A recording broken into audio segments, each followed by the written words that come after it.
Greetings! Today I'm going to try something new. This is something I've never done before, not in written form, not in video form, nothing. It's going to be a first impressions of a new album. The album is The Birthday Massacre's Under Your Spell. If I get the timing of this video release right, it will come out on the official release date of this album. How have I listened to the album before its release date? Well, it is not by any illegal means. I was a part of the Birthday Massacre's Pledge Music program, and being a part of this program, I was able to hear sneak peeks of the album as they were working on it. I was able to get constant updates, and about a week ago, they released the digital download to all of the Pledge members before the album's release. So I would highly recommend being a part of that program next time. It's super fun. And although I have the digital download, my autograph CD is on the way. So I've only listened to the album a few times, but I'm going to give you my thoughts so far. So it is kind of like a first impressions because this is how I'm feeling at this point. It's definitely subject to change as I listen and continue to form a relationship with this album. But you do need to know I am not a critic and I am not a musician. So I don't know the ins and outs of music, I don't know all of the technical jargon, and I don't know all those small little details to listen for. So this is just going to be from my perspective as a longtime fan and an avid listener. So I'm going to talk to you about the feelings, the vibes of the songs, touch on the lyrics a little bit. If I'm able to give you anything that I can grab with my mild form of synesthesia, I'll throw that in too. But one note about the synesthesia though, I basically associate songs with colors. I don't physically see the colors, but I see them in my mind's eye. And if there's some sort of an influence over that song, like if a song is called Green Man, well then I probably will see green. And as you can guess, the Birthday Massacre, since they're all purple, that's usually what I see when I hear their songs. But there are some where I see a few different things. Of course, the purple influence is very strong. All right, so we're gonna kick this off. Just a reminder, this is how I feel. This is my opinion. This is what the songs do for me. I am not stating any facts. I am not a critic. I am not a professional. The first song is called One. It has this nice playful kickoff, that tinkly music box sound to introduce you into the song. This is the kind of vibe that I really, really like from the Birthday Massacre. It gets you really excited, and at this point I think that this is gonna be one of the most memorable songs of the album. The color I get is purple, of course, but it's a distinct purple. It's sort of a lilac, kind of like my lipstick, and it's the same color as another one of their songs, Always. And when you listen to the lyrics, you will hear we're once again revisiting that water motif that we've been seeing a lot lately in the Birthday Massacre songs, which is pretty cool.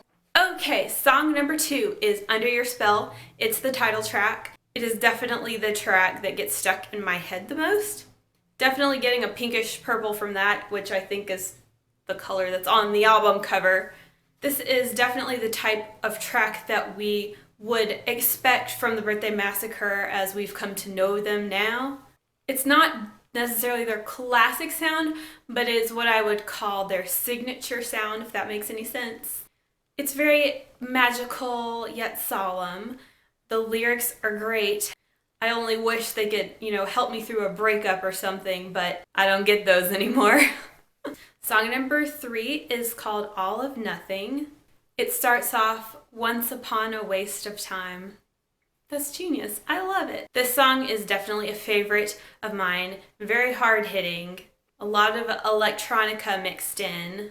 It has a nice, mysterious vibe to it, but the feelings within the song are still very relatable. The lyrics are very clever and very touching. Another line that really gets me is, you were like a dream because you never came true. That is so sad, but so clever. And with this song, there's almost like a little piece of every era of the Birthday Massacre strung together in one song. So it gives you a really unified feeling and a great impression of the band as a whole. Song number 4 is called Without You. This song doesn't do a whole lot for me. It's not bad, but it doesn't really strike a chord or resonate with me. It's almost monotone, if a song can be referred to as monotone. It keeps this very solemn, dreary pace. And I'm not quite sure what feeling is supposed to be emanating from this song. It's kind of dull and numb. I can't really feel if it's sad. It's almost indifferent. There's no variation, and it sounds kind of apathetic. From what I understand in the lyrics, the speaker is trying to wait for somebody to come back for them, and that somebody never comes. So there is sort of like a nihilistic vibe of this, waiting for this person. They're never coming. I'm just still here waiting. And it does kind of carry over into the song in sort of a blah kind of way. I don't know. This is not a song that I would play first off the album. We'll just say that. Number 5 is Counterpain. This is the type of song that I prefer from the Birthday Massacre. Really, really good. One of the better songs on the album. That's going to be one of my favorites from this album. It's hard-hitting, it's got a lot of momentum, but it has a sweet amount of despair. The lyrics are great. We're seeing another motif here that we've seen from Birthday Massacre before, and it's the idea of looking back when we were young, back when we were innocent. I really like that motif because the Birthday Massacre does have a sort of like childlike and bittersweet sound that I think that's a really appropriate thing that just fits in with their vibe. So yeah, Counterpain would definitely put that one on first. Number 6 is Unkind. It's sort of a empowered vibe. It has a nice sparkly sound to it. The mood is quite different. It's not exactly happy, but not quite sad. But the lyrics are sad. They're almost sort of existentially cynical, but the vibe of the melody is almost matter of fact and kind of leans towards positivity in sort of an oh well kind of way. I don't know if this description even makes sense unless you've heard the song, but it is a good song. But it's not going to be one of my top favorites from the album. Number 7 is Games. This sounds like early Birthday Massacre right here. It's got that lonely, dreamy sound to it. I keep wanting to say minimal, and I mean it's minimal in that it doesn't jump all over the place. It's kind of a straight line, streamlined. It stays in this small range of variation, and it really harkens back to the old days. I'm definitely seeing pink with this one, and another reason that it reminds me of early Birthday Massacre is because it's sort of this wall of full sound, and Chibi's vocals are smaller. They're not as loud. I feel like they're not as prevalent as the sound. They're just kind of like a small little accent to go with the song, if that makes any sense. It's like a full wall of sound with a tiny touch of Chibi's vocals. Reading over the lyrics while listening really helped this song to grow on me and become one of my top favorites from the album, despite that it's not like the most hard-hitting, intense song off the album. I'm not going to get all English degree on you and deconstruct this, but the song generally seems to be about playing this game of love over and over, even though it's disastrous. Just playing games. Born to lose, but I still play the same game again and again. Number 8 is Hex. This one also gets stuck in my head a lot. It's really got this cool echo chamber sound to it. 80s style, I guess. The verses are pretty poppy. That's the best word I can think of. They're poppy, but it's in a good way. With this song, I see lots of circles, like little circles, like bubbles. Even though it's a sad track, it's upbeat. It's something really good and active to listen to rather than one of their more brooding or contemplative songs, which there's a time and place for all of them, but I personally like the upbeat ones. The title is great, and by the end of the song, while reading the lyrics, you're definitely getting like a hint of maybe some revenge, which is cool. Number 9 is No Tomorrow. This song kind of reminds me of another Birthday Massacre track, The Other Side. Kind of has that apocalyptic feeling to it. And then when the lyrics start, it just sounds like a waterfall running over you. And the track also incorporates a lot of heavy electronics, which bring it, I love it. And Chibi does that nice creepy whisper thing that we hear her do sometimes, that sort of growling whisper. I love that. The verses are quite minimal, once again reminding me of early Birthday Massacre. The vibe kind of alternates between peace and comfort and danger and foreboding. It's a nice contrast. And the lyrics are interesting. Upon the first read through, it kind of seems to suggest that this is about a couple that's kind of dysfunctional, like neither of them actually really love each other. Number 10 is The Lowest Low. The Lowest Low reminds you of the old, simple Birthday Massacre. Once again, it's definitely what I would call an ending song. By ending song, I mean like, this sounds like the end of a movie. It sounds like the end of something, like things are closing, things are over. This is not a wake up and get ready for work song. This is an end. It's dreamy, it's sleepy.